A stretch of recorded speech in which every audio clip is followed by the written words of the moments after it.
Michael Steinhardt and I have been in this business since 1996.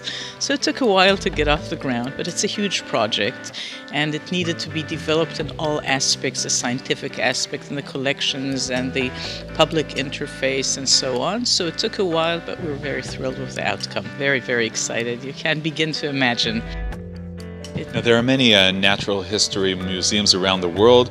Here we are in the first natural history museum in the Middle East. Definitely. This is the first natural history museum in the Middle East, and it's very, very special. It's also very, very special to establish a new natural history museum in the 21st century, which gives us also a huge opportunity to be very current both in our research and in our interface with the public in the galleries and the educational programs, etc. So it's very special, it's unique, it's a huge opportunity for us.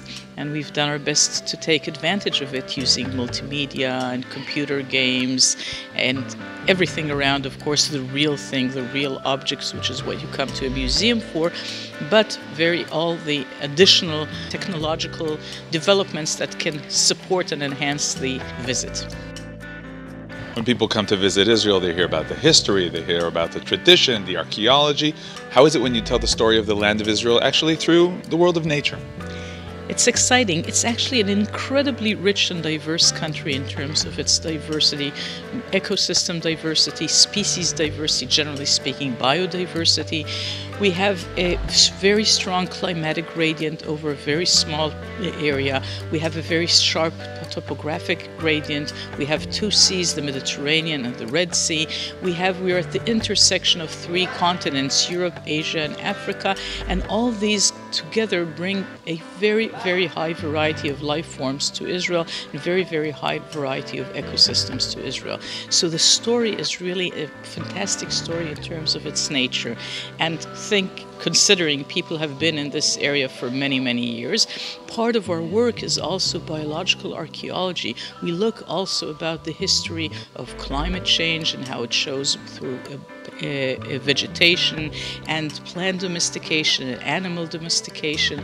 We have a whole part of the museum which is biological archaeology that deals with these things. We're looking at the history of humankind in the world in general. So we have the depth of history and the breadth now of biodiversity, and together these make it an exciting place. We mentioned past, we mentioned present, but you also relate to the future and especially about our responsibility. Definitely.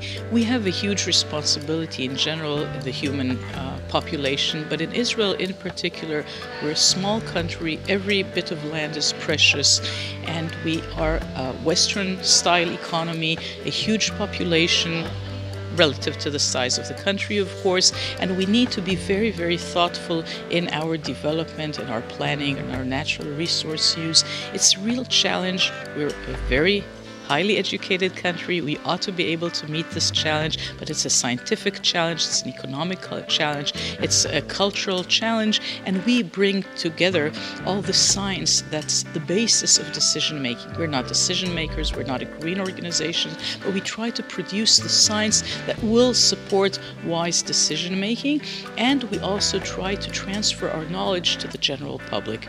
So we think this is, in terms of where the state of Israel is headed to, it's a huge contribution.